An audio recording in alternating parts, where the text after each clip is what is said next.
Coucou Bonjour, Émilie. bonjour Jean-François, on vient de traverser une crise sanitaire très très longue, ça fait 2 mois, on a été au repos justement. Comment vous avez occupé votre temps pendant ces 2 mois? Bah écoute, effectivement, ça a été un arrêt brutal, hein. Toute l'activité dans les clubs, des entraînements, des compétitions au niveau international, au niveau national.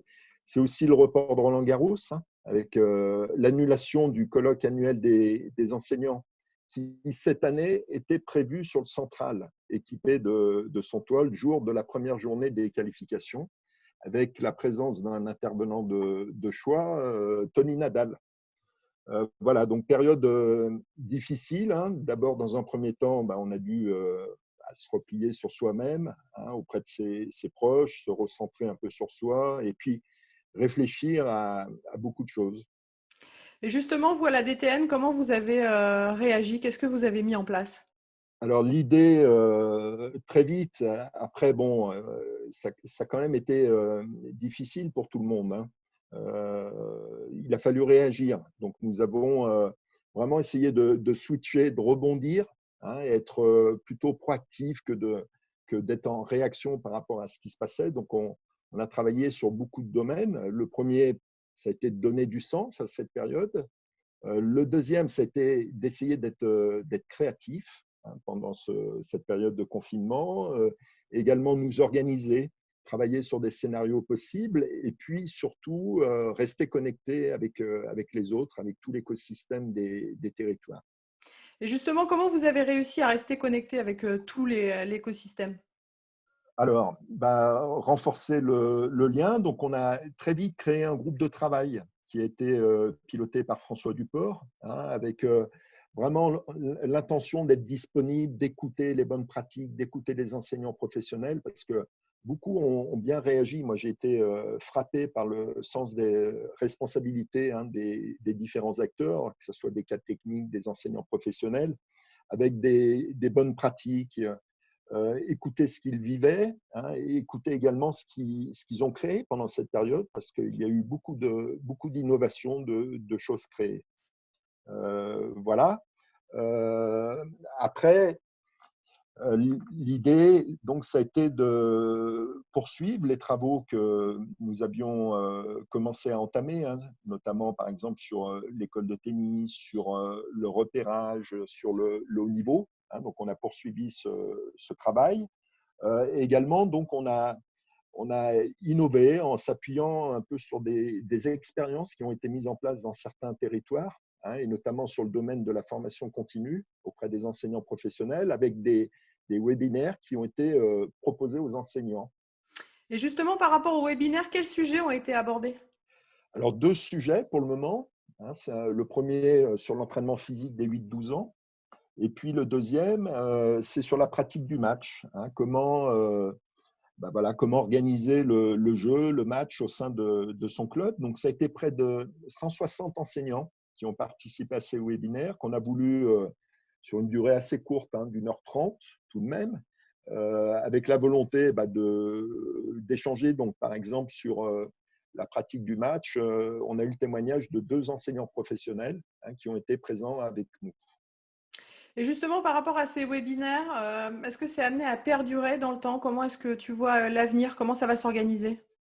Alors, moi, oui, je pense que cette période a été vraiment justement innovatrice, hein, et créative.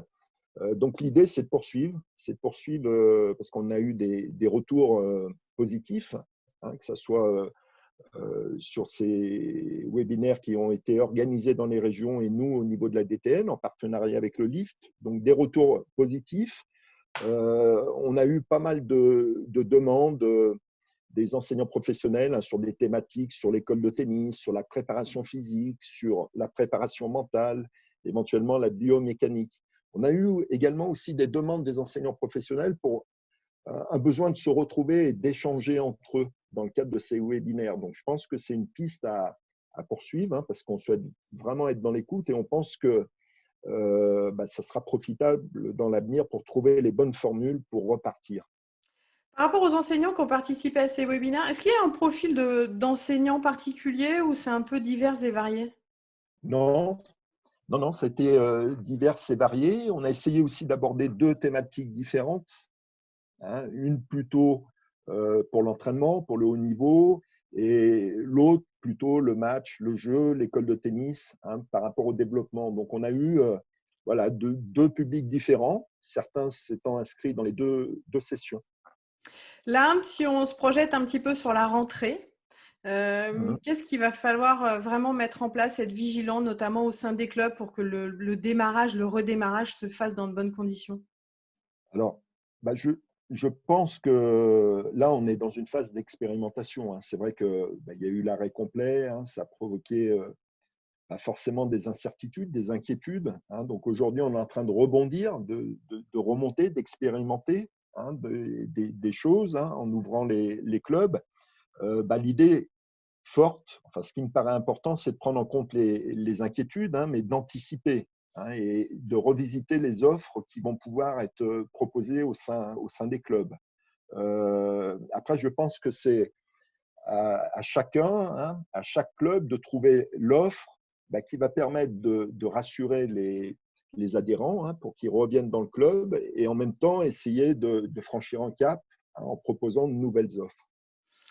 Tu parles de revenir dans le club. Nous, on est en attente de revenir à Roland-Garros. Là, cette semaine, pendant toute la quinzaine, on retransmet tous les jours un match d'un Français, un match Mmh. historique, en tout cas, qui a fait vibrer tout le public. Pour terminer, un mot, voilà, qui qualifie pour toi le tournoi de Roland-Garros. Pour moi, Roland Ouais, Garros, ouais. bah, c'est émotion.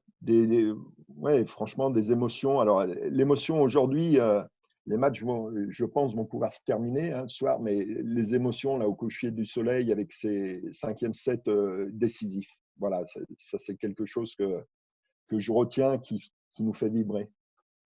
Merci Jean-François. Je t'en prie, Émilie.